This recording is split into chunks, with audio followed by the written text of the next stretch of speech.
જમ્મુ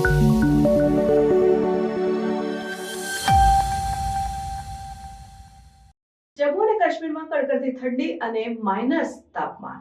જમ્મુ અને કાશ્મીર હાલમાં કડકડતી ઠંડીની લપેટમાં છે, જેમાં તાપમાન હિમશૂન્યથી નીચે પહોંચી ગયું છે. ચાલુ જુલાઈ કલાન શિયાળાની તબક્કાએ માઇનસ તાપમાન લાવ્યું છે, જે દૈનિક જીવનમાં નોંધપાત્ર વિક્ષેપો સર્જી રહ્યું છે.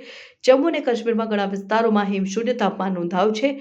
પહલગામમાં -11.8°C, લારનું અને ગુલમર્ગમાં અનુક્રમે -7.9°C અને -7°C નોંધાયું છે. શ્રીનગર, ગ્રીષ્મકાલીન રાજધાની, તુલનાત્મક રીતે નરમ તાપમાન -2°C નોંધાયું છે. કડકડતી ઠંડીને કારણે પાણીની પાઇપો જામી ગઈ છે, જે રહેવાસીઓ માટે પાણી પુરવઠો એક પડકાર બની ગયો છે.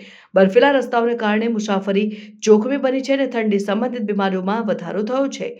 હવામાન વિભાગે સપ્તાહના અંતે હળવા હિમવર્ષા સાથે સૂકું હવામાનની આગાહી કરી છે, જે કડકડતી ઠંડીમાંથી થોડો રાહત લાવશે. તેમ છતાં કુલ બર્ફીલા પરિસ્થિતિઓ યથાવત રહેવાની અપેક્ષા છે. અધિકારીઓએ રહેવાસીઓને કડકડતી ઠંડી દરમિયાન સુરક્ષિત રહેવા માટે સાવચેતી રાખવા વિનંતી કરી છે. સ્થાનિક સમુદાયો એકબીજાને ટેકો આપવા માટે એકત્ર થઈ રહ્યા છે.